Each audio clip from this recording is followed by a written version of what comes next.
और इस समय इस विशिष्ट विमोचन के अवसर पर बहुत गौरवशाली क्षण, जबकि पूरा मंच इस विमोचन के साथ हमारे साथ है। बहुत बहुत धन्यवाद, हार्दिक आभार। और अब समय है कि हम आदर और सम्मान के साथ आमंत्रित करें हमारे साथ उपस्थित माननीय उप मुख्यमंत्री डॉक्टर प्रेमचंद बैरवा जी को। तकनीकी शिक्षा विभाग, उच्च शिक्षा विभाग, आयुर्वेद, योग और प्राकृतिक चिकित्सा, परिवहन और सड़क सुरक्षा के पधारें और आज के इस अवसर पर अपने आशीर्वचन से हमें लाभान्वित करें। श्री प्रेमचंद जी बैरवा। भारत माता की।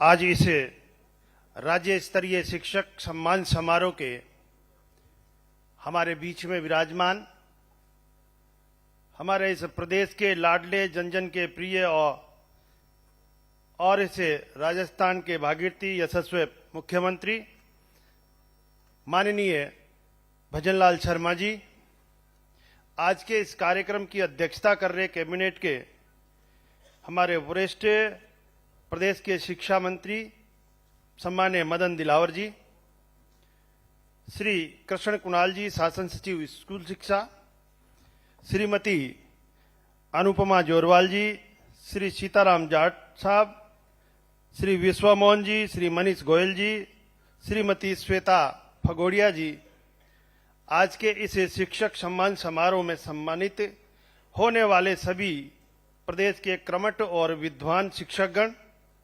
सभाकार में उपस्थित मानवों, शिक्षा जगत से जुड़े हुए सभी शिक्षा प्रेमी बंधुओं, बहनों और मीडिया के सभी साथियों, सबसे पहले मैं आज के इस कार्यक्रम में सम्मानित होने वाले शिक्षकों को बहुत बहुत बधाई देना चाहूंगा, साधुवाद देना चाहूंगा कि आप लोगों ने अपने ज्ञान से, अपने कर्तव्य और प्राणता से, मेहनत से और लगन से इस प्रदेश की सेवा कर रहे हैं। मैं प्रदेश के तमाम शिक्षकों को शिक्षक दिवस की बधाई देना चाहता हूं।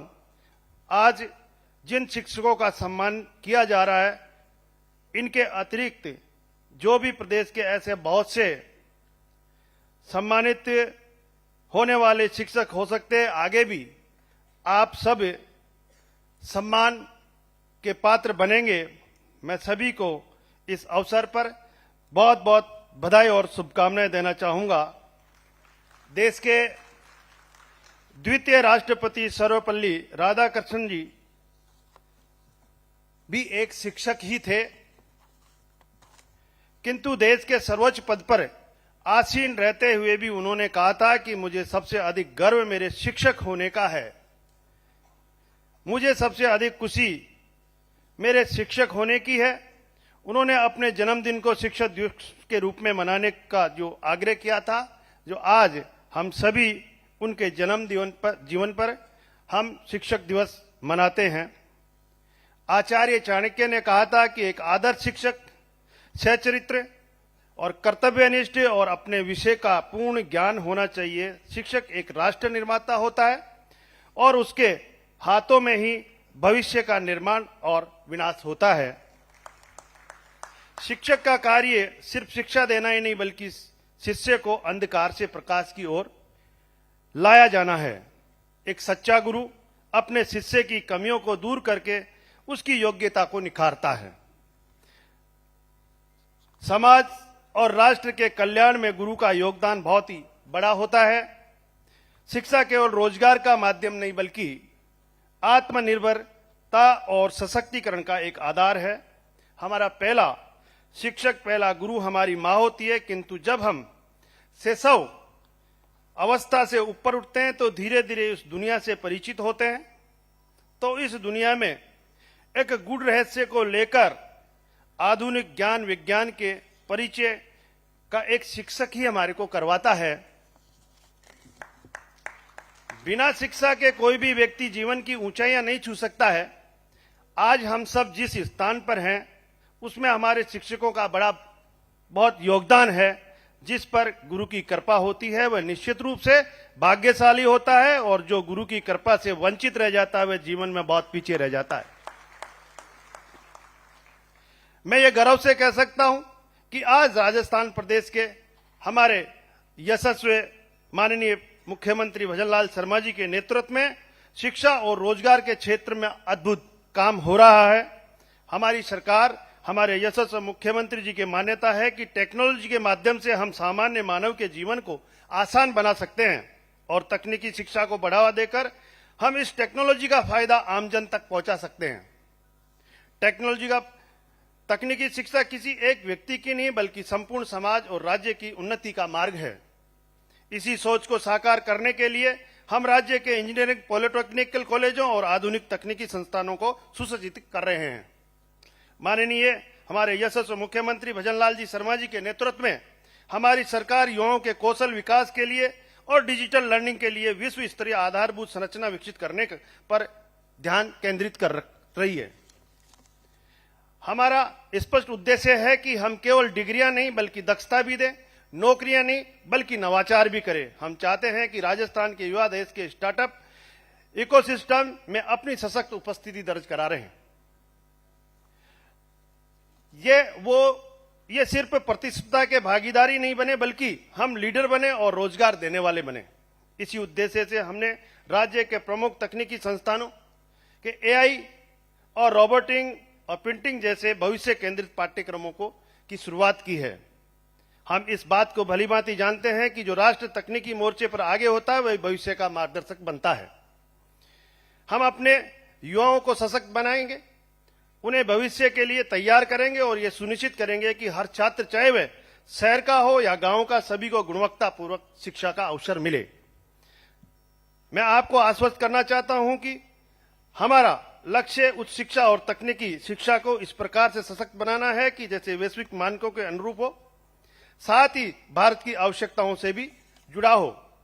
हम राष्ट्रीय एवं अंतर्राष्ट्रीय संस्थानों के साथ साझेदारी कर सके ताकि हमारे युवा केवल सैद्धांतिक शिक्षा ही नहीं बल्कि वे टेक्नोलॉजी का व्यावहारिक अनुभव भी प्राप्त करें जो विश्व उद्योगों को नया आकार दे रही है। राजस्थान में विश्व स्तरीय प्रशिक्षण केंद्र और खेल संकुल स्थापित किए जा रहे हैं जो युवाओं को समग्र रूप से तैयार कर सकेंगे। व्यवसाय शिक्षा को मुख्य धारा में शिक्षा से जोड़ा जा रहा है ताकि स्नातक होते ही युवाओं के पास व्यवहारिक कौशल, वे चाहे सेवा कर सकते हैं, वे चाहे काम करने के लिए तैयार हो सके और चाहे वे उद्यमी बन सके। डिजिटल प्लेटफॉर्म के माध्यम से हम ऑनलाइन लर्निंग व स्किल सर्टिफिकेशन तक पहुंचकर और विस्तार कर रहे हैं जिसका शिक्षा अधिक से अधिक समावेश और सशक्त हो सके। शिक्षा केवल कक्षा कक्ष और पाठ्यक्रमों तक सीमित नहीं है, यह एक सशक्त अर्थव्यवस्था की नींव है। शिक्षा में निवेश करके राजस्थान अपनी सकल राज्य घरेलू उत्पाद में भी निवेश कर रहा है। जब विद्यार्थी कुशल प्रोफेशनल, नव प्रवर्तक और उद्यमी बनते हैं तो वे रोजगार सर्जित करते हैं और उद्योगों को आकर्षित करते हैं और समाज का निर्माण करते हैं। परंतु मैं स्पष्ट करना चाहता हूं कि केवल सरकार के बल पर ही यह सपना साकार नहीं हो सकता। इसमें हमारे शिक्षकों का योगदान से, उनकी मेहनत से और कर्तव्य निष्ठा से ही यह संभव हो पाएगा। हमारे शिक्षकों को शिक्षण पद्धतियों के नवाचार करना होगा, तकनीकी को अपनाना होगा और शोध व सलोचनात्मक चिंतन को प्रोत्साहित करना होगा। पंडित दीनदयाल जी उपाध्याय जी ने कहा था कि विदेश को स्वदेशी और स्वदेशी को युगानुकूल बनाकर अपनाएं। हम सब मिलकर एक ऐसी शिक्षा प्रणाली बना सकते हैं जो वैश्विक दृष्टिकोण की होनी चाहिए, साथ ही स्वदेशी और युगानुकूल हो। अंत में मैं यही कहना चाहूंगा कि हमारे शिक्षक देश का भविष्य निर्माता है। स्वामी विवेकानंद ने कहा था कि उठो जागो तब तक मत रुको जब तक लक्ष्य की प्राप्ति न हो जाए। देश के यशस्वी प्रधानमंत्री नरेंद्र मोदी जी के अगले 25 साल की यात्रा को देश के लिए अत्यंत महत्वपूर्ण माना है। ये अमृत काल है। माननीय मोदी जी ने देश के सामने 5 प्रण रखे हैं कि 2046 तक भारत को विकसित राष्ट्र बनाना, गुलामी की हर सोच को से मुक्त हो पाए, अपनी विरासत पर गर्व करें, एकता और एकजुटता के साथ रहें, सभी नागरिक अपने कर्तव्यों का पालन करें। मैं अंत में सभी शिक्षकों को और सभी आज मंचासीन सभी को इस शिक्षक दिवस की बहुत बहुत शुभकामनाएं। जय हिंद, जय भारत। बहुत बहुत धन्यवाद श्रीमान। बहुत बहुत धन्यवाद माननीय उप मुख्यमंत्री महोदय का। और अब जिनकी हम चर्चा कर रहे थे कि प्रखर राजस्थान, ये शिक्षा विभाग में एक नवाचार जिसके माध्यम से प्रारंभिक स्तर पर विद्यार्थियों के पठन कौशलों के विकास हेतु 90 दिवसीय कार्य योजना में आज 5 सितंबर 2025 से ही नियमित रूप से कार्य प्रारंभ करते हुए विद्यार्थियों में धारा प्रवाह पठन कौशलों का विकास किया जाएगा। यह शिक्षण कार्य क्रमबद्ध रूप से 12 सप्ताह तक आयोजित किया जाएगा। इस मिशन को मुख्यमंत्री शिक्षित राजस्थान अभियान प्रखर राजस्थान 2.0 के नाम से परिभाषित किया गया है। आइए वीडियो के माध्यम से हम इसकी लॉन्चिंग देखते हैं। भारत के यशस्वी प्रधानमंत्री श्री नरेंद्र मोदी की मंशा के अनुरूप राष्ट्रीय शिक्षा नीति 2020 के अंतर्गत गुणवत्तापूर्ण शिक्षा का स्वप्न साकार करने के लिए प्रदेश में चलाया जा रहा है मुख्यमंत्री शिक्षित राजस्थान अभियान। इसके तहत प्रदेश के राज्य के विद्यालयों में बच्चों की पठन क्षमता बढ़ाने के लिए वर्ष 2024 में 9 सितंबर से 2 अक्टूबर तक चले प्रखर राजस्थान अभियान से बच्चों में पढ़ने की आदत और क्षमता विकसित हुई है। अभियान के बाद किए गए AI आधारित ORF मूल्यांकन के माध्यम से पठन स्तर के आधार पर बच्चों का वर्गीकरण किया गया है। आज कक्षा 3 से 8 तक के हर बच्चे के पठन स्तर का विवरण शिक्षा विभाग के पास मौजूद है। पढ़ाई में कठिनाई अनुभव कर रहे बच्चों के लिए आ रहा है प्रखर राजस्थान 2.0। माननीय मुख्यमंत्री श्री भजन लाल शर्मा के नेतृत्व व माननीय शिक्षा मंत्री श्री मदन दिलावर के मार्गदर्शन में यह अभियान 5 सितंबर से 5 दिसंबर तक चलेगा, जिसके तहत रीडिंग रेमिडिएशन पैकेज के माध्यम से बच्चों की पठन क्षमता को नए आयाम मिलेंगे। इस अभियान में बहुस्तरीय गतिविधियां आयोजित होगी, जिनका उद्देश्य है हर बच्चे की पढ़ने, लिखने और समझने की क्षमता विकसित करना, अभिभावकों व समुदाय की भागीदारी बढ़ाना, बच्चों का आत्मविश्वास बढ़ाना, बच्चों की पढ़ाई को आनंददायक बनाना। यह अभियान बच्चों को पढ़ने में कठिनाई से उबारेगा और उनकी शैक्षिक नींव को मजबूत करेगा। हर बच्चे की पढ़ाई को मिलेगी नई उड़ान। प्रखर राजस्थान 2.0 अभियान।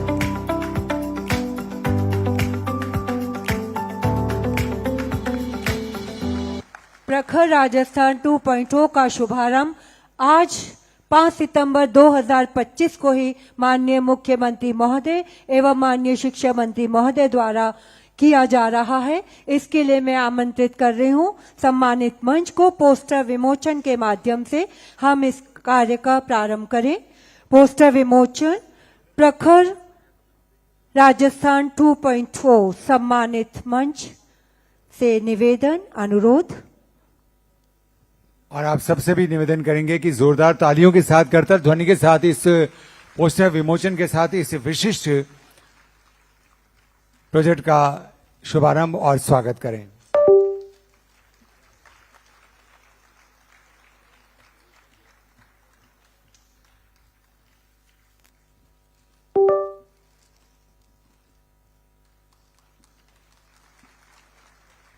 धन्यवाद सम्मानित मंच का।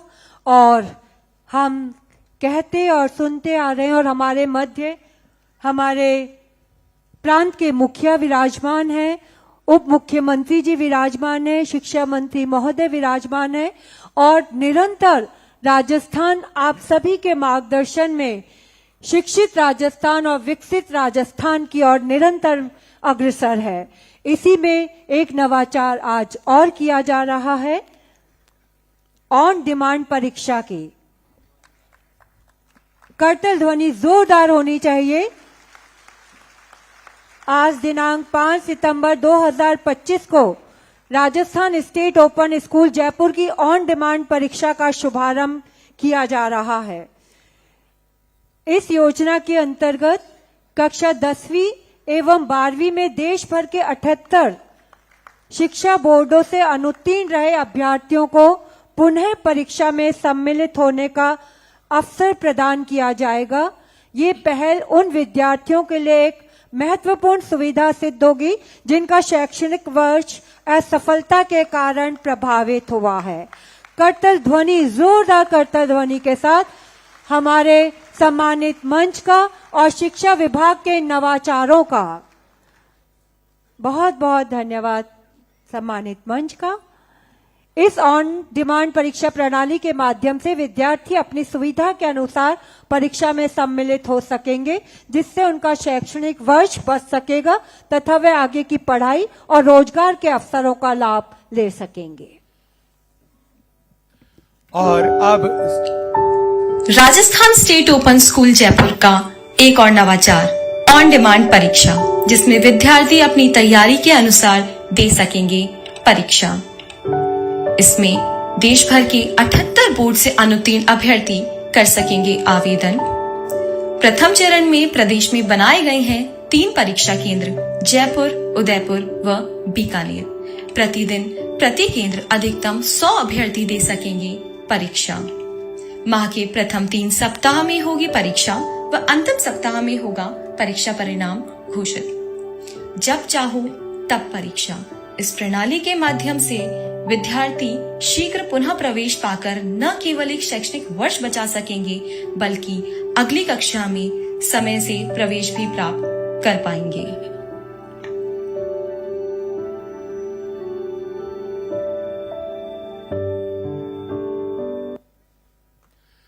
करतल ध्वनि के साथ स्वागत करें इस नवाचार का। और अब समय है कि हम आदर और सम्मान के साथ आमंत्रित करें उस व्यक्तित्व को जिन्होंने इस प्रदेश का नेतृत्व संभाले हुए बहुत लंबा समय नहीं हुआ है, लेकिन इस कम अवधि में भी उन्होंने साबित कर दिया है कि विचार स्पष्ट हो, प्रगतिशील सोच हो तो इस प्रदेश को विकास की राह पर जाने से कोई नहीं रोक सकता। प्रदेश को अपना सशक्त नेतृत्व दे रहे हमारे यशस्वी मुख्यमंत्री माननीय श्री भजन लाल जी शर्मा, हम चाहेंगे कि जोरदार करतल ध्वनि के साथ स्वागत और अभिनंदन करें माननीय मुख्यमंत्री महोदय का, जो आज अपना आशीर्वचन देने के लिए हमारे साथ।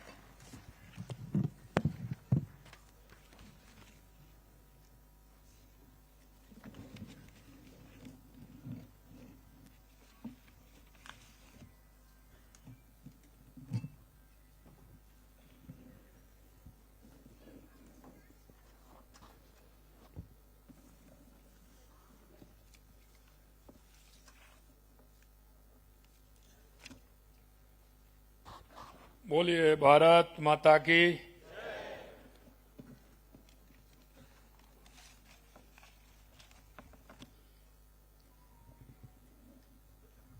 आज शिक्षक दिवस है। भारत माता की जय थोड़ा पूरे राजस्थान की आवाज ये बनेगी आपकी। भारत माता की, भारत माता की, भारत माता की। आज के इस राज्य स्तरीय शिक्षक सम्मान समारोह के शुभ अवसर पर सबसे पहले तो मैं मां सरस्वती को नमन करता हूं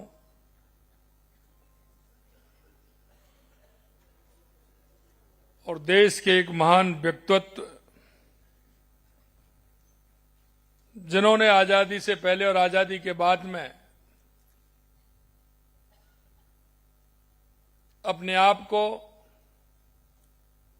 इस मां भारती के लिए समर्पित करते हुए देश के अंदर एक जिस बीजारोपण का काम किया, ऐसे में जो इस खुशी को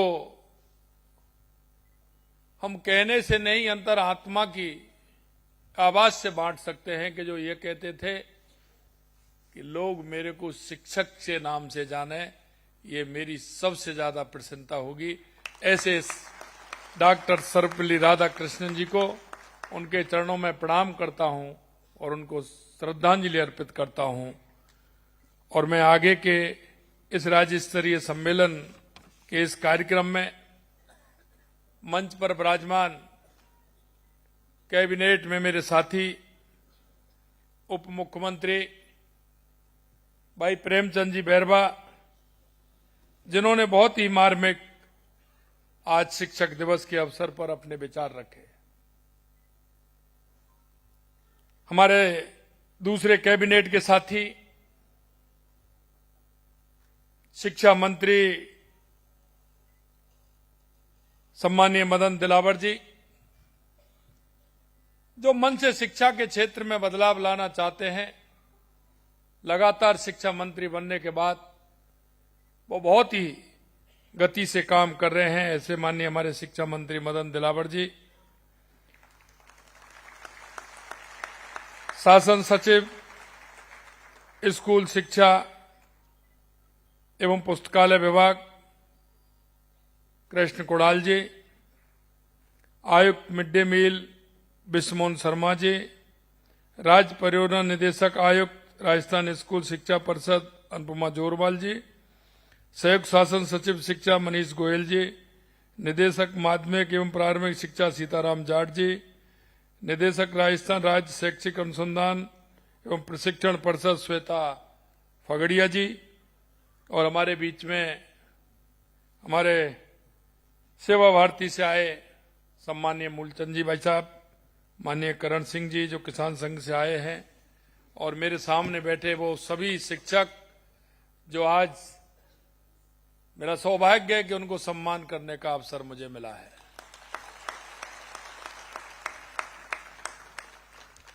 मैं आप सभी गुरुजन महानुभावों का, सभी सज्जनों का, देवियों का आज के इस कार्यक्रम में बहुत बहुत स्वागत करता हूं, अभिनंदन करता हूं। आप सभी को मैं प्रणाम करता हूं।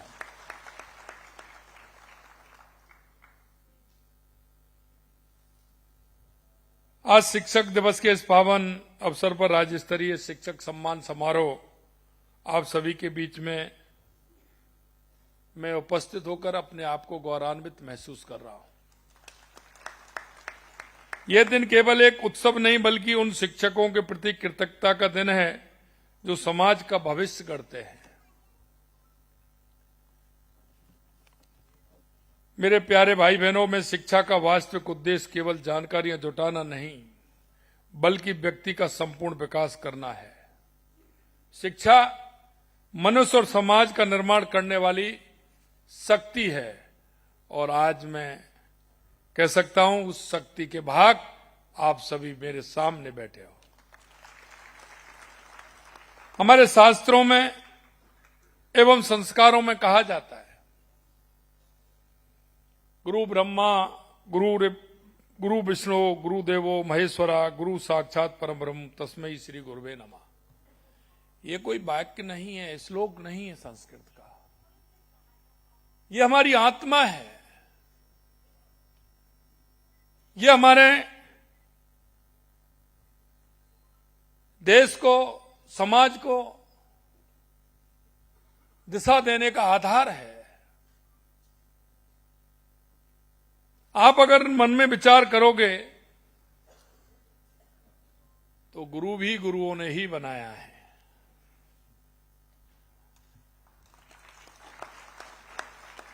गुरुओं को भी गुरुओं का आशीर्वाद रहा है, और ये हमारी परंपरा है। और हमारा गुरु एक शिष्य को नहीं, एक व्यक्तित्व को गढ़ने का काम करता है।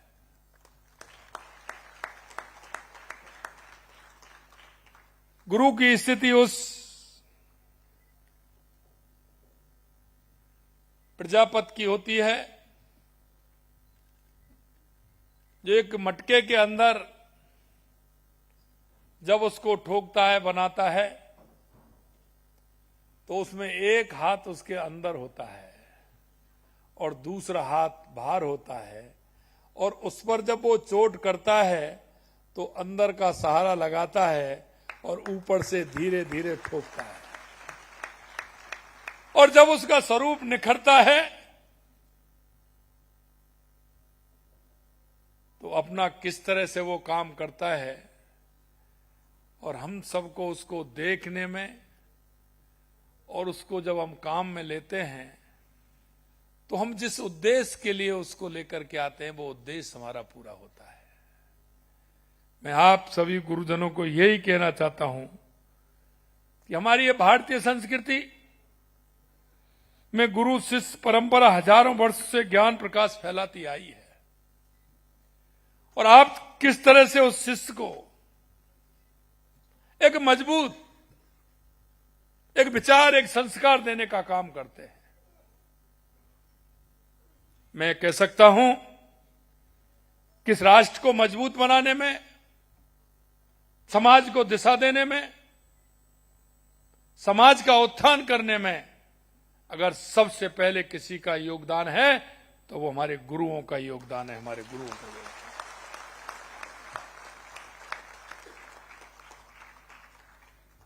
प्राचीन काल से हमारे ऋषि मुनियों में तक्षशिला, नालंदा, विक्रमशिला जैसे विश्वविद्यालयों के माध्यम से समूचे विश्व को ज्ञान की गंगा प्रदान की है। हमारी परंपरा में गुरु केवल शिक्षक नहीं बल्कि जीवन के मार्गदर्शक होते हैं।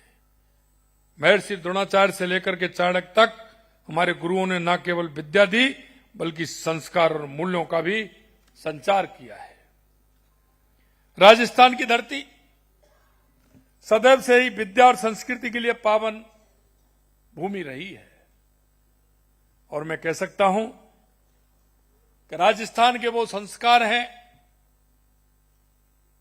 वो अपने आप में अलग है। इसीलिए तो हम हमारे सभी वो महापुरुष जिनको देख करके उनका नाम लेते ही मन के अंदर एक अलग सी स्फूर्ति पैदा होती है। चाहे वो महाराणा प्रताप हो, महाराजा सूरजमल हो, या मां पन्नाधाय हो, या मीराबाई हो, या मां अमृता देवी हो, उनके जीवन को अगर आप देखेंगे तो राजस्थान में जो संस्कृति है, राजस्थान की मिट्टी में जो खुशबू है वो अलग जगाने वाली है, दुनिया में ऐसी कहीं नहीं मिलेगी। इसलिए मैं जिक्र करता हूं। कभी कभी हमारे मन में कई तरह के विचार आते हैं, लेकिन गुरुदेवों मैं तो इतना ही कहना चाहता हूं, आप अपने मन में विचार कर लीजिए। मन को अगर आप कहीं आपको शांति मिलेगी तो जीवन के उस परोपकार में और उपकार के अलावा दूसरी किसी भी चीज में आपको नहीं मिलेगी।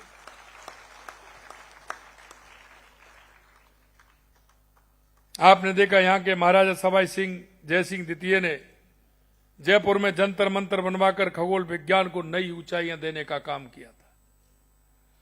पुष्कर और माउंट आबू जैसे स्थान माध्यमिक आध्यात्मिक शिक्षा के केंद्र बने रहे।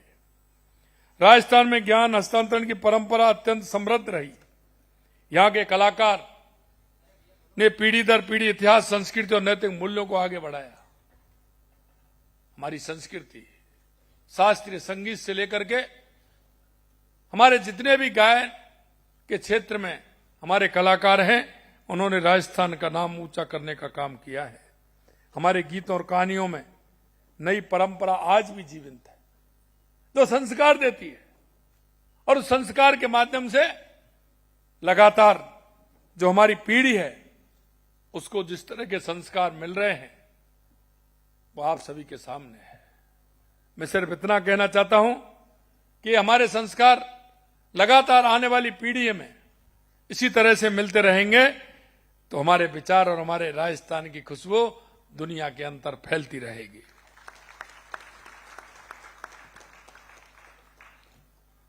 क्योंकि आप देखते हैं, प्रेमचंद जी कह रहे थे, पहली गुरु मां होती है, पिता परिवार होता है, लेकिन परिवार के बाद कौन होता है? परिवार के बाद कौन होता है? हमारा गुरु होता है। और गुरु जब बच्चे में चरित्र निर्माण के संस्कार बोने का काम करता है तो वो जीवन भर काम आते हैं। मैं एक बात और कहना चाहता हूं, क्योंकि मैं देखता हूं गुरुओं के मन में एक भाव पैदा होता है, प्राइमरी सेक्शन, मिडिल सेक्शन, माध्यमिक सेक्शन, उसके बाद कॉलेज शिक्षा। मैं इतना कहना चाहता हूं, सबसे बड़ा योगदान हमारे प्राइमरी और मिडिल के जो हमारे गुरुजन हैं, माध्यमिक शिक्षा तक जो हमारे गुरुजन हैं, चरित्र निर्माण में सबसे बड़ा योगदान है तुम्हारे उन गुरुओं का। क्योंकि जो कच्चा घड़ा होता है उसमें जिस तरह का हम बनाना चाहते हैं वो उस तरह का बनता है। मैं आपसे इतना ही अनुरोध करना चाहता हूं, इस राष्ट्र की प्रगति, देश की प्रगति, प्रदेश की प्रगति, जिले की प्रगति, मेरे गांव की प्रगति अगर वो किसी के हाथ में है तो हमारे गुरुओं के हाथ में है। उसको ठीक प्रकार से सजोने का काम करेंगे। मैं देखता हूं हमारी माता बहनों का योगदान भी बहुत अनुकूल है, बहुत बड़ा योगदान है। और मैंने इसीलिए मैं कहता हूं, मैंने कहा था कि अगर हमारी माता बहनें छोटे बच्चे को किस तरह से दुलारती हैं, किस तरह से उसको प्यार देती हैं। जब प्राइमरी सेक्शन में, मिडिल सेक्शन में छोटा बच्चा पढ़ता है तो माताएं बहनें, गुरु और माता दोनों का काम करती हैं। मन प्रसन्न हो जाता है कि हमारी माताओं के अंदर जो संस्कार हैं, और जब हमारी माता कहती हैं तो हमारे उस छोटे बच्चे के अंदर वो संस्कार जीवन भर काम करते हैं। शिक्षक केवल पुस्तक ज्ञान नहीं देता, बल्कि समाज के लिए उपयुक्त संस्कार और मूल्य भी प्रदान करता है। बच्चों में सत्य, अहिंसा, करुणा, सेवा भावना और राष्ट्र प्रेम के अगर बीज बोता है तो वो मेरा गुरु बोता है, गुरु होने का काम करता है।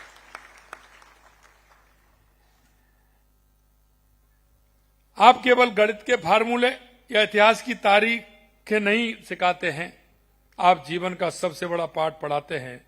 जब आप एक छोटे बच्चे को, छोटी सी बात कहना चाहता हूं, छोटे से बच्चे को धन्यवाद कहना सिखाते हो तो आप उसमें विनम्रता के बीज बोते हो। धन्यवाद बहुत छोटा शब्द है, लेकिन धन्यवाद कहना हमको कैसे आता है? हम अगर उसको प्रयोग में लेते हैं, उसको अगर बच्चे को सिखाते हैं तो वो कितना मन प्रसन्न करता है। अगर सामने वाले को किसी काम होने के बाद अगर हम उसको प्रणाम करके धन्यवाद देते हैं तो उस व्यक्ति के मन में वो उसके प्रति सम्मान प्रकट करता है।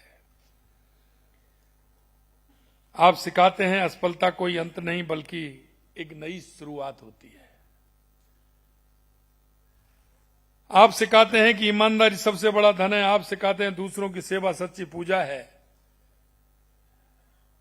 मैं आपसे इतना ही कहना चाहता हूं कि आप परिवार के अलावा अगर बच्चे में संस्कार देने का काम करते हैं, और वो ऐसे संस्कार होते हैं कि वो जीवन भर याद करने वाले होते हैं, और गुरु का सम्मान तो वो होता है जब अपने आप के सामने अपने शिष्य को कहीं ना कहीं अपने से बड़ा देखता है तो गुरु के सपने पूरे हो जाते हैं। मैं आपको इतना ही कहना चाहता हूं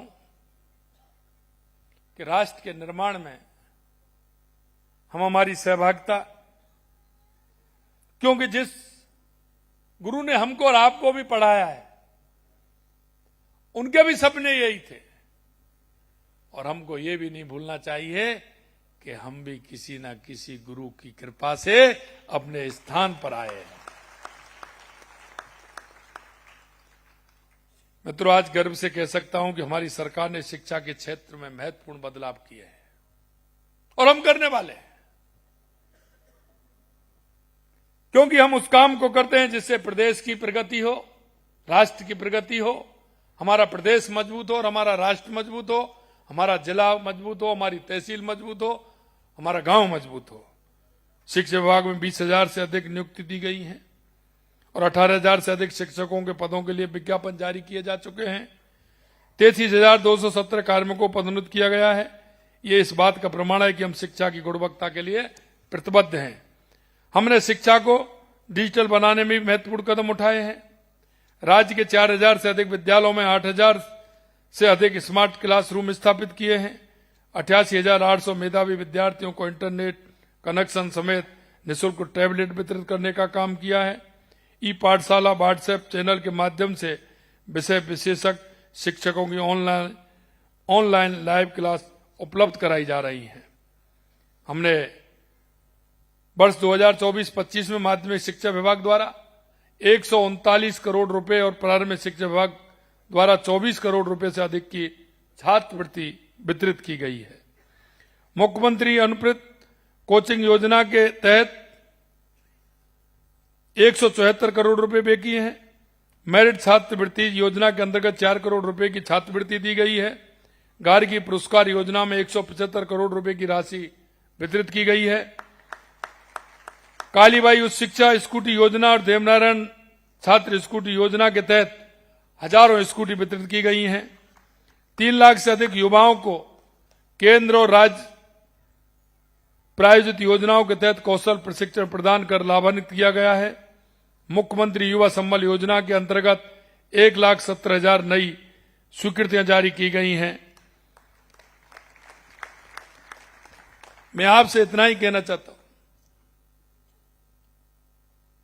कि मेरे को देश में भी जाने का विभिन्न प्रांतों में मौका मिला है। मेरे को कई दुनिया के देशों में जाने का भी मौका मिला है। जब उन्होंने मेरे से मांग की थी, उन्होंने कहा कि हमें कुछ मैन पावर की आवश्यकता है, हमें कुछ नर्सिंग में कुछ नर्स भी चाहिए, कुछ मेल भी चाहिए, उनको भी आवश्यकता है, हमारे कई इलेक्ट्रीशियन की आवश्यकता है, कई इंजीनियर की आवश्यकता है। जब मैं कोरिया और जापान की यात्रा पर था तो उन्होंने मेरे से ये बात कही। मैंने उनसे सिर्फ एक सवाल किया था कि मैं देने को तो तैयार हैं हम, लेकिन हम सिंगल नहीं देंगे, हम डबल देंगे। डबल देंगे। आप अगर हमारी बहन जो हमारी नर्स है उसको आप लेंगे तो उनके साथ में हम इलेक्ट्रीशियन हो चाहे कोई दूसरी ग्रेड में काम करने वाले हमारे भाई हों उनको भी देंगे। तो हमने कहा उनसे कि आपके यहां आते हैं तो आप अपनी परीक्षाएं लेते हैं। हमने उनसे एक ही सवाल किया कि आप भाषाई स्कूल हमारे यहां खोलिए जयपुर के अंदर, आप अपनी पढ़ाई भी यहां कराइए, आप उनको सुनिश्चित करिए, पेपर भी लीजिए और वहां से उनको लेकर के जाइए। आप ये नहीं कि आप यहां लेकर के आ जाएं और हमारे बच्चों को वापस भेज दें, वो हम नहीं करेंगे। तो आपको मैं कहना चाहता हूं, हमारे केंद्रीय शिक्षा मंत्री जी के सहयोग से और माननीय प्रधानमंत्री जी के आशीर्वाद से हमें वो लैंग्वेज स्कूल भी प्रारंभ करने जा रहे हैं, जो बाहर जाने वाले का यहीं पेपर होगा, यहीं सिलेक्शन होगा और उसके बाद उनको बाहर ले जाने का काम करेंगे। लगातार हम स्किल डेवलपमेंट के माध्यम से भी हमारी सरकार काम कर रही है। हमारे राजस्थान में जितने भी उद्योग हमारे यहां लग रहे हैं, हमने उसमें कहा है कि हम 3 महीने का स्किल डेवलपमेंट का एक कोर्स करेंगे, सर्टिफिकेट देंगे और उनके माध्यम से चाहे हमारा सोलर हो, चाहे हमारा पर्यटन क्षेत्र में हो, चाहे हमारे खनिज के क्षेत्र में हो, चाहे औद्योगिक क्षेत्र में हो, हम हमारे उन स्किल डेवलपमेंट करा के हमारे युवाओं को उसमें 3 महीने का कोर्स करा के उनको देने का काम करेंगे, जिससे हमारे युवाओं को रोजगार मिले और उस रोजगार के माध्यम से वो आगे बढ़ सके। मैं एक बात और आपसे कहना चाहता हूं कि हमने ये भी कहा है कि अपने स्वयं के काम के लिए अगर कोई भी विद्यार्थी अगर आता है तो सरकार उसका पूर्ण रूप से सहयोग करेगी। प्रधानमंत्री स्वनिधि योजना में, विश्वकर्मा योजना में उसको रोजगार के अवसर प्रदान किए जाएंगे और वो अपना प्रोजेक्ट बनाकर अगर वो करेगा तो हम सस्ती ब्याज पर उसको लोन देने का भी काम हम करेंगे, जिससे वो अपना काम प्रारंभ कर ले। आपसे सिर्फ मेरा इतना निवेदन है, हम जब पढ़ते थे तो एक पीरियड भी होता था, कई हमारे साथी होंगे, उद्योग का पीरियड चलता था, उस समय चलता था, कुछ को नहीं पता होगा, जो हमारे साथी होंगे उनको पता होगा कि उद्योग का पीरियड चलता था उस समय। उसमें स्किल का ही ज्ञान दिया जाता था, उसमें उस बच्चे की हॉबी किस क्षेत्र में है इसका आंकलन भी किया जाता था। उस आंकलन के आधार पर उसको शिक्षक उसको उसी रुचि के आधार पर आगे बढ़ाने का काम करते थे। और जैसे ही जब वो 8th क्लास पास करता था, अभी तो हायर सेकेंडरी में लेते हैं, सीनियर में लेते हैं विषय, पहले 9th में ही लेते थे, 9th में लेना पड़ता था, आर्ट्स लेनी है, कॉमर्स लेनी है, साइंस लेनी है, क्या लेना है, किस में जाना है, एग्रीकल्चर लेना है, आपको क्या लेना है, तो उसके घर वाले तय नहीं करते थे। वो अगर कोई तय करने वाले थे तो आप सब गुरु थे, उसको तय करते थे कि इसकी रुचि इसमें है, ये काम भी हमको करना चाहिए, क्योंकि गुरु से ज्यादा उस विद्यार्थी की रुचि के बारे में दूसरा कोई नहीं जानता है। आज हम उसका आंकलन नहीं करते हैं। मैं माननीय शिक्षा मंत्री जी से कहना चाहूंगा कि ये भी एक उसमें डालें कि बच्चे की रुचि किसमें है, चाहे वो हमारा प्राइवेट स्कूल हो या हमारा सरकारी स्कूल हो, उस बच्चे की रैंकिंग होनी चाहिए जिससे उस बच्चे की रुचि का मालूम पड़े। उसको हमें कहां डालना है, उसको रोजगार उन्मुखी कैसे बना सकते हैं, उसको आगे कैसे बढ़ा सकते हैं, इस क्षेत्र में हमें काम करना है। महान वैज्ञानिक एपीजे अब्दुल कलाम साहब ने कहा था कि एक अच्छी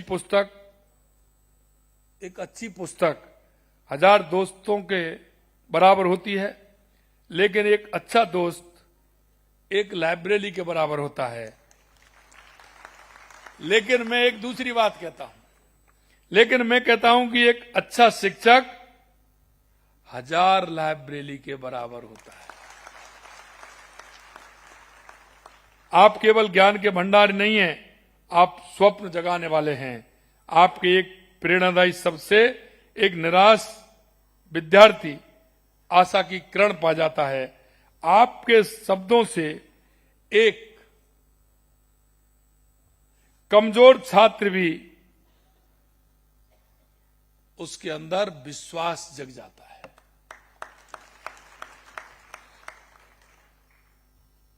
मैं आज सभी गुरुजनों को, आज मैं आपके इस कार्यक्रम में आपको आश्वासन देता हूं कि राज्य सरकार आपके साथ है।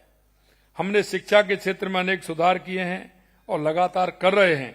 शिक्षकों के कल्याण, उनके सम्मान और उनकी बेहतर कार्यदशाओं के लिए हमारी सरकार प्रतिबद्ध है।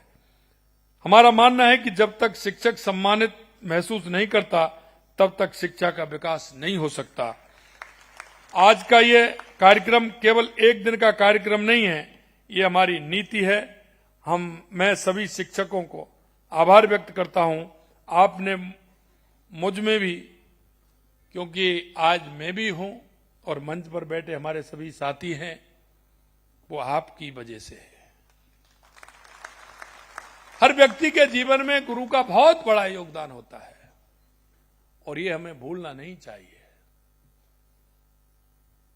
और इसीलिए गुरु का स्थान बहुत बड़ा होता है। राजस्थान सरकार शिक्षा की गुणवत्ता में सुधार के लिए, शिक्षकों के कल्याण के लिए और छात्रों के बेहतर भविष्य के लिए निरंतर कार्य करती रहेगी। मैं फिर से कहूंगा कि आप केवल शिक्षक नहीं, आप जीवन के शिल्पकार और राष्ट्र निर्माता हो। आप उस पवित्र गुरु शिष्य परंपरा के भाग हैं जिसने भारत को विश्व गुरु बनाया था और आज भी बना रहे हो। जैसा कि कहा गया है, ज्ञान के अंधकार में डूबे व्यक्ति के नेत्रों को ज्ञान रूपी अंजन से खोलने वाले गुरु को मेरा नमस्कार, नमस्कार, नमस्कार।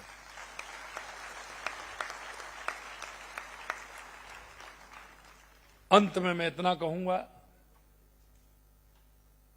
कि हम इस राष्ट्र के प्रहरी हैं, हम इस राष्ट्र के नागरिक हैं, प्रदेश के नागरिक हैं। हमारी केंद्र और राज्य की दोनों सरकारों की गरीब कल्याण से लेकर के बहुत सारी योजनाएं हमारी चल रही हैं। देश के यशस्वी प्रधानमंत्री नरेंद्र मोदी जी के नेतृत्व में 2014 के बाद देश के अंदर आपने परिवर्तन देखा होगा, आप महसूस भी कर रहे होंगे। चाहे हमारे गरीब कल्याण की योजनाएं हो, चाहे हमारे विकास की योजनाएं हो, देश के अंदर आतंकवाद और नक्सलवाद का खात्मा हो, चाहे दुनिया में बढ़ता हुआ भारत का गौरव हो, ये आप सभी देख रहे हैं और महसूस भी कर रहे हैं। इसलिए हम सभी का दायित्व बनता है कि जो भी हमारी केंद्र और राज्य सरकार की योजनाएं हैं, उन योजनाओं का लाभ जो अंतिम पंक्ति में जो व्यक्ति खड़ा है, जिसको आवश्यकता है हमारी योजनाओं की, उस योजना के माध्यम से उस अंतिम पंक्ति में खड़े हुए व्यक्ति का जीवन स्तर कैसे ऊपर उठे। हम पंडित दीनदयाल उपाध्याय जी के अंत्योदय से लेकर के डॉक्टर भीमराव अंबेडकर जी के अंत्योदय से लेकर के हम सबको इस बात को देखना चाहिए, क्योंकि पंडित दीनदयाल उपाध्याय जी ने एकात्म मानववाद की रचना की है। उन्होंने कहा है कि जब तक वो अंतिम पंक्ति में खड़ा हुआ व्यक्ति है उसका भला नहीं होगा, जब तक हमारे राष्ट्र का भला नहीं हो सकता है। इस राष्ट्र के भले के योगदान में चाहे हमारा युवा हो, हमारी माता बहनें हो, हमारा किसान हो, हमारा मजदूर हो, जब इनका उत्थान होगा तो हमारा राष्ट्र का उत्थान होगा, हमारे देश विकसित होगा, हमारा प्रदेश विकसित होगा। इसलिए मैं आपसे कहना चाहता हूं, आपके आस में, आपके पड़ोस में, आप जब घर से निकलते हो तो गुरु जी को प्रणाम घर से निकलते निकलते जब तक विद्यालय में नहीं पहुंचते हैं लगातार प्रणाम होती है। आप जब निकलते हैं तो वो जानते हैं कि हमारे गुरु हैं, पढ़ाने जा रहे हैं, तो सबके सिर झुक जाते हैं। यह बहुत बड़ा सम्मान होता है।